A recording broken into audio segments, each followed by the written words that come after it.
नमस्कार साथियों, आप सभी का आपके अपने YouTube चैनल में हार्दिक स्वागत है। आज मैं मनदीप आप लोगों के लिए लेकर आई हूँ एसएसटी के कुछ और PYQ जो कि होने वाले हैं बहुत ज़्यादा इंटरेस्टिंग। जिसने पढ़ाई शुरू नहीं करी प्लीज़ अपनी कमर कस लीजिए क्योंकि एग्ज़ाम किसी भी टाइम आने वाला है। तो करते हैं प्रिपरेशंस बिना टाइम वेस्ट किए। तो दोस्तों पहला क्वेश्चन ये रहा, करते हैं फटाफट से। निम्नलिखित में से किस सरकार ने फ्रांस में व्यापारिक हितों को प्रोत्साहित किया था? फ्रांस में कौन सी गवर्नमेंट थी जिसने इनकरेज किया था बिजनेस इंटरेस्ट को? तो दोस्तों आंसर है option A, the constitutional monarchy, यानी कि संवैधानिक राजतंत्र की जो सरकार थी उसने इनकरेज किया था व्यापारिक हितों को।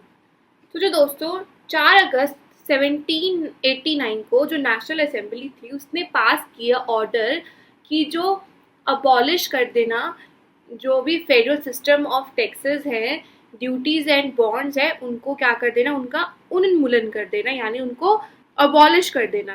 किनको अबॉलिश कर देना? करों को, कर्तव्यों को और बंधनों वाली समानती व्यवस्था को। और नेशनल असेंबली ने ही 1791 में संविधान का एक प्रारूप तैयार किया जिसका मेन ऑब्जेक्टिव क्या था कि डिवाइड और ट्रांसफर करना पावर को किसके बीच में, एम्पायर और वेरियस इंस्टीट्यूशंस जैसे कि लेजिस्लेचर हो गया, एग्जीक्यूटिव हो गई या जुडिशरी हो गया, विधायिका, कार्यपालिका और न्यायपालिका में विभाजित करना सम्राट की शक्तियों को। इसका ये मेन एम था। आगे बढ़ते हैं नेक्स्ट क्वेश्चन पर। क्वेश्चन नंबर 2, वल्लभ भाई पटेल का डैश सत्याग्रह 1928 में राजस्व में वृद्धि के विरुद्ध था। तो दोस्तों कौन सा सत्याग्रह था? वो सत्याग्रह था बरदौली सत्याग्रह। बरदौली सत्याग्रह 1928 में हुआ था, राजस्व में वृद्धि के विरुद्ध था ये, ठीक है ना। ब्रिटिश सरकार द्वारा गुजरात जिले में जो भू राजस्व था यानी कि लैंड रेवेन्यू था उसमें 30% बढ़ोतरी कर दी थी। और फिर जो वल्लभ भाई पटेल थे उन्होंने गुजरात के बारडोली में किसानों को इकट्ठा कर किसान आंदोलन का नेतृत्व किया, उसके लीडर बने। और क्यों किया? क्योंकि वो जो भू राजस्व जो बढ़ा रहे थे ब्रिटिशर्स, उनके ये लोग खिलाफ थे। और इसी ही मूवमेंट यानी कि आंदोलन के इन्फ्लुएंस से क्या हुआ, जो गवर्नमेंट है उसने रिड्यूस कर दिया लैंड रेवेन्यू। फिर कितना कर दिया? इंक्रीज कर दिया, 6.03 कर दिया था, घटाकर, रिड्यूस कर। और बारडोली की जो महिलाएं थी उन्होंने गांधी जी से कहकर जो सरदार वल्लभ भाई पटेल थे उनको सरदार की उपाधि दी। चलिए बढ़ते हैं अगले क्वेश्चन की तरफ। क्वेश्चन नंबर 3 दोस्तों, तेलंगाना किसान आंदोलन के संदर्भ में निम्नलिखित में से कौन सा कथन सही नहीं है? नहीं है बताना है। इसकी शुरुआत भारत के कम्युनिस्ट पार्टी के नेतृत्व में हुई थी। बिल्कुल ठीक बात है, जो किसान आंदोलन था तेलंगाना का उसकी शुरुआत कम्युनिस्ट पार्टी ऑफ इंडिया से ही हुई थी, नेतृत्व किया था इन्होंने। और यह 1942 में हुआ और 1951 में समाप्त हुआ था। नहीं, ये 1946 में हुआ था और 1951 में एंड हुआ था। ये option B is the right answer, क्योंकि उसने पूछा था कौन सा कथन सही नहीं है। और ये आंदोलन क्यों हुआ था? क्योंकि जो दमनकारी जमींदार थे उनके विरुद्ध हुआ था किसानों का विद्रोह। आगे बढ़ते हैं next question. Question number 4, Paris का डैश एक हुक्मनामा था जिसने गिल्ड को समाप्त कर दिया और एकाधिकार को समाप्त कर दिया था। तो क्या था ये था संसद। पेरिस का संसद का एक हुक्मनामा था जिसने गिल्ड जो सिस्टम था उसको अबॉलिश कर दिया था। क्वेश्चन नंबर 5 दोस्तों, 1791 में फ्रांसीसी क्रांति के दौरान महिला और नागरिक के अधिकारों की घोषणा किसने लिखी थी? तो दोस्तों आंसर है ऑप्शन बी, ओलंपे डी गॉजेस ने लिखी थी ये घोषणा। जो ओलंपे डी थे उन्होंने एक मैनिफेस्टो तैयार किया जो कि भेजा गया क्वीन के पास और members of the national assembly के पास कि जो ये इन्होंने अधिकारों की घोषणा लिखी थी उसके ऊपर कुछ एक्शन लिया जाए। और 1793 में जो ओलंपे डी थे उन्होंने महिला क्लब्स को जबरदस्ती बंद कराने के लिए जैकोबिन जो सरकार थी वहां पर उनको काफी क्रिटिसाइज किया था। और इसी बात पर उनके ऊपर देशद्रोह का मुकदमा चलाया गया और उनको फांसी पर लटका दिया गया। आगे बढ़ते हैं। नेक्स्ट क्वेश्चन नंबर 6, किस वर्ष में रईसों ने राजा को नेकर के अपने पद से खारिज करने के लिए मनाया था? तो आंसर है option D is the right answer, 1781। जो फ्रेंच रूलर थे लुई 16, उन्होंने फाइनेंस मिनिस्टर को one after one other change किया है, ठीक है ना, एक के बाद एक चेंज किया गया है। पहले टुर्गो थे, फिर नेकर, फिर कैलन, ठीक है, ऐसे बैक टू बैक चेंज होते गए हैं। ये क्या थे? Finance minister.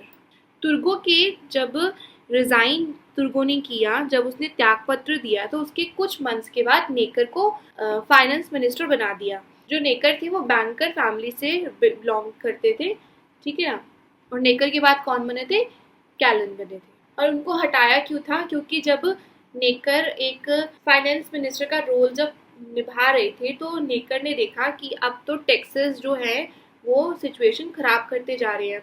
तो जो कुलीन वर्ग थे, तीन स्टेट्स थे ना, तो जो कुलीन वर्ग था उन्होंने कहा कि उस पर भी टैक्स लगाओ, और जो राज्य का व्यय है, जो एक्स्ट्रॉर्डनरी एक्सपेंसेस है, उनको कम करो। तो इसी के चलते रानी थी, तो उन्होंने कहा कि तू तो कंजूस है, और उसको हटवा दिया, ठीक है ना। तो इसी वजह से ये वाला सारा सीन हुआ।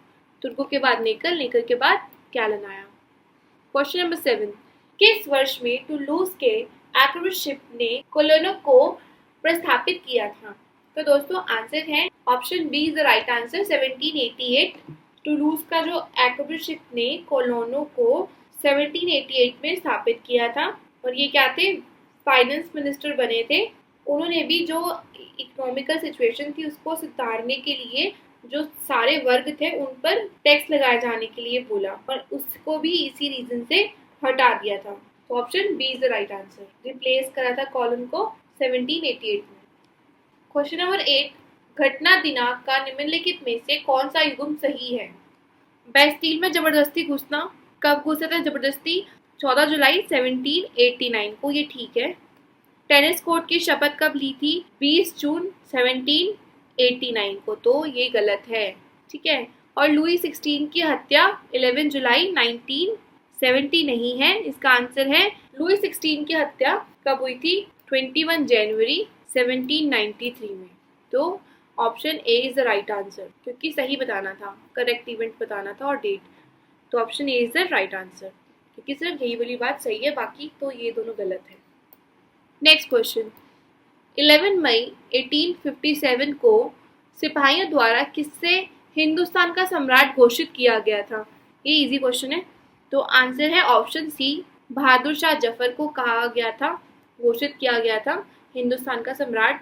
और ये विद्रोह क्यों हुआ था 1857 का? क्योंकि वहाँ पे जो भी सैनिक थे मेरठ में, उन लोगों ने चर्बी वाले कारतूसों का प्रयोग करने से इनकार कर दिया था, और इसी चक्कर में विद्रोह हो गया था। क्वेश्चन नंबर 10, डैश ने 1857 से 1858 तक एक राज्य प्रतिनिधि के रूप में लखनऊ पर अधिकार कर लिया था? बेगम हसरत महल ने 1857 से 1858 तक एक राज्य प्रतिनिधि के रूप में लखनऊ पर अधिकार कर लिया था। लखनऊ में 4 जून 1857 को विद्रोह की स्टार्टिंग हुई थी, और हजरत महल ने अपने जो अल्प आयु के जो पुत्र थे बिरजिस कादिर को नवाब घोषित कर दिया था। किसको करा था? बिरजिस कादिर को। और लखनऊ में जो स्थित था ब्रिटिश रेजिडेंसी, उस पर आक्रमण कर दिया था। क्वेश्चन नंबर 11, 1892 में भारतीय परिषद अधिनियम के रूपरेखा किसने तैयार की थी? तो 1892 में भारतीय परिषद की अधिनियम की रूपरेखा तैयार की थी लॉर्ड डफरिन ने। Option B is the right answer. ये यूनाइटेड किंगडम की संसद का एक अधिनियम था, जिसमें ब्रिटिश भारत में जो बहुत सारे जो विभिन्न रेलवे परिषद थे उसके आकार में वृद्धि का अधिकार दिया गया था। नेक्स्ट क्वेश्चन, 1899 से 1905 तक भारत के वायसराय कौन थे? वायसराय बताना है, वायसराय कौन थे भारत के? ऑन दैट टाइम थे लॉर्ड कर्जन। शिक्षा के सुधार में इन्होंने 1902 में टॉमस रैले की अध्यक्षता में एक विश्वविद्यालय आयोग का गठन किया था लॉर्ड कर्जन ने, और आयोग की सिफारिश पर 1904 में भारतीय विश्वविद्यालय कानून बनाया था। कब बनाया था? 1904 में। और लॉर्ड कर्जन के ही टाइम पर जो 1905 में बंगाल का विभाजन हुआ था और उस टाइम पे भी लॉर्ड कर्जन थे। आगे बढ़ क्वेश्चन नंबर 13, 1918 में महात्मा गांधी ने डैश का समर्थन करने के लिए अहमदाबाद में सत्याग्रह आंदोलन का आयोजन किया। तो किसका समर्थन करने के लिए किया था? मील मजदूरों का समर्थन करने के लिए अहमदाबाद में एक सत्याग्रह आंदोलन किया था। अहमदाबाद में मील के जो मजदूर थे और मील मालिकों के बीच में प्लेग बोनस के को लेकर विवाद हुआ था। मालिकों ने ना मजदूरों को 20% तक बोनस देने का डिसीजन लिया था, पर क्या हुआ, उन्होंने मना किया मजदूरों ने। तो मालिक ने कहा कि अगर तुम लोग नहीं लोगे तो ठीक है, मत लो, मैं तुम लोगों को नौकरी से बाहर निकाल दूंगा। फिर गांधी जी ने मजदूरों को 35% बोनस दिलाने के लिए समर्थन दिया और हड़ताल शुरू कर दी। मार्च 1918 में हड़ताल शुरू की थी और 15 मार्च को गांधी जी ने खुद भूख हड़ताल पर बैठ गए थे। और फिर जब अनशन इतना ज़्यादा एक्सट्रीम लेवल पे हो गया था तो क्या हुआ, मालिकों ने सारे मामले ट्रिब्यूनल को सौंप दिए थे और फिर जो जितने भी मजदूर थे उन लोगों को 35% तक बोनस दे दिया था और आंदोलन को एंड कर दिया था। क्वेश्चन नंबर 14, डैश स्वदेशी आंदोलन का गीत बन गया। वंदे मातरम, ठीक है ना, वंदे मातरम बन गया था स्वदेशी आंदोलन का गीत। एक नॉवल थी जिसका नाम था आनंद मठ, बंकिम चंद्र ने लिखा था, चट्टोपाध्याय ने। बंकिम चंद्र चट्टोपाध्याय ने एक नॉवल लिखा था आनंद मठ, जिसके अंदर से वंदे मातरम का जो नाम है वो लोगों को बहुत ज़्यादा इंस्पायर किया उस गीत ने। और कांग्रेस के अधिवेशन में पहली बार 1896 में ये गाया गया। लॉर्ड कर्जन के समय स्वदेशी आंदोलन के दौरान विदेशी जो उत्पादक थे उनका बहिष्कार और उन्हें सार्वजनिक रूप से जलाने लगे लोग और विदेशी सामान वाली कंपनीज को ना गुस्सा दिखाते हुए उनकी तरफ हड़ताल के लिए बढ़ते गए। तो दोस्तों आंसर है option number C, Vande Mataram स्वदेशी आंदोलन का गीत बन गया था। क्वेश्चन नंबर 15, निम्नलिखित में से किस क्रांतिकारी को 23 मार्च 1931 को फांसी दे दी गई थी? भगत सिंह या सुखदेव? तो आंसर है ऑप्शन सी, दोनों को ही फांसी दे दी गई थी। लाहौर षड्यंत्र केस के आधार पर क्रांतिकारी जो भगत सिंह थे और सुखदेव थे और राजगुरु को 23 मार्च 1931 को फांसी दे दी गई। और ये तीनों ही मेंबर थे हिंदुस्तान सोशलिस्ट रिपब्लिकन एसोसिएशन के मेंबर थे ये लोग। क्वेश्चन नंबर 16, किस राज्य को यूरोप के पुलिसकर्मी के रूप में भी जाना जाता था?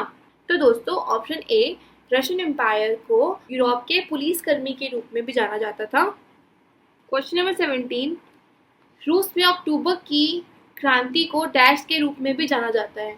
तो आंसर आपको पता है, बहुत इजी है, बहुत सारे पीवाईक्यू करा चुकी हूँ। तो option B is the right answer. Bolshevik क्रांति के रूप में भी अक्टूबर क्रांति को जाना जाता है। और दोस्तों बोल्शेविक क्रांति इसलिए कहा जाता है क्योंकि जब रूस में 1917 में क्रांति हो रही थी तो जो बोल्शेविक नाम की जो पॉलिटिकल पार्टी थी उसने इस क्रांति में एक इम्पोर्टेंट रोल प्ले किया था, ठीक है ना, और इस क्रांति की जो दशा थी और दिशा थी उसको निर्धारित किया था, इसलिए इसको बोल्शेविक क्रांति के नाम से भी जाना जाता है। नेक्स्ट क्वेश्चन, 1917 की रूसी क्रांति डैश का प्रतीक है? संगठित संघर्ष का या दृष्टिकोण की स्पष्टता का? तो आंसर है इसके दोनों ही ठीक, क्योंकि जो 1917 की रशियन रेवोल्यूशन हुआ था वो ऑर्गेनाइज स्ट्रगल था और क्लैरिटी ऑफ पर्सपेक्टिव भी था उसके अंदर। क्योंकि जब 1917 की रूसी क्रांति हुई थी तो क्या हुआ था, इस क्रांति के जो आंदोलन में मजदूरों का जो समर्थन था, 50 फैक्ट्रियों के मजदूरों ने हड़ताल की, ठीक है। फिर क्या हुआ, जो बहुत सारे कारखाने थे उनकी हड़ताल का नेतृत्व कौन कर रहा था? वुमेन्स कर रही थी, ठीक है ना। और 27 फैब को शाम को सिपाहियों और मजदूर एक सोवियत और परिषद का गठन करने के लिए उसी इमारत में जमा हुए थे जहां पर अब तक ड्यूमा की बैठक हो रही थी, ठीक है। और यहीं से क्या बना था, पत्रोकार सोवियत का जन्म भी हुआ था। और 1917 में राजशाही गद्दी से हटाने वाली क्रांति का झंडा जो था वो पौत्रगात की जनता ने अपने हाथों में ले लिया था। और 1917 की क्रांति में जो जितने भी संगठित संघर्ष थे उसका दृष्टिकोण क्या था, एकदम पर्सपेक्टिव क्लियर था और ऑर्गेनाइज स्ट्रगल था इन सबका। तो इसलिए option C is the right answer. Question number 19, रूसी मजदूर के संदर्भ में निम्नलिखित में से कौन सा कथन सही नहीं है? 1897 की जनगणना में रूस के 28.4% पुरुष कामगार और 57.8% जो फीमेल्स थी वो कामगार साक्षर थे। या सेकंड 1918 में 44.2% कामगार और 79.2% महिला कामगार साक्षर थी। तो इसके आंसर है सही नहीं है, जो वो दोनों ही बातें सही नहीं है। Option C is right answer, क्योंकि 1897 में ऑल एम्पायर जो रूसी जनगणना थी विश्व युद्ध से पहले रूसी साम्राज्य में हुई थी, ठीक है ना। और एकमात्र जनगणना थी ये जिसमें बताया था कि जो रूसी साम्राज्य है उसके 85 जो % लोग हैं या जनता है उनका एक ही काम है, वो अपनी आजीविका के लिए खेती पर निर्भर थे। किस पर थे? खेती पर। और यूरोप के किसी भी देश में खेती पर आश्रित जनता का जो परसेंटेज था वो इतना हाई नहीं था। और 1896 से 1897 में जो कपड़ा उद्योग था और 1902 में मजदूरों द्वारा जो धातु उद्योग की हड़ताल की गई, और 1897 तक जो साक्षरता दर था वो 24% था। और 1917 में 7 वर्ष से अधिक आयु की जनसंख्या वाले जो परसेंटेज वो थे मेल थे वो 37.9% थे साक्षर, और जो फीमेल्स थी वो 12.5% तक साक्षर थी, ठीक है ना। ये फीमेल्स इतनी साक्षर थी और मेल 37.9% साक्षर थे इन 1917। तो ये दोनों ही ऑप्शंस गलत है। क्वेश्चन नंबर 20, समाजवादी समाज की विशेषता है। समाजवादी समाज की क्या विशेषता है? समाजवादी समाज की तो सामाजिक न्याय की ही विशेषता होगी। तो option C is the right answer. समाजवादियों का मानना था कि अगर जो संपत्ति है वो किसी व्यक्ति के पास होने की बजाय पूरे समाज में हो, तो जो समाज का नियंत्रण हो ना उसके ऊपर, संपत्ति के ऊपर, तो साझा सामाजिक हितों के बारे में हम लोग अच्छी तरीके से ध्यान दे सकते हैं। तो समाजवादी समाज की क्या विशेषता है? Social justice.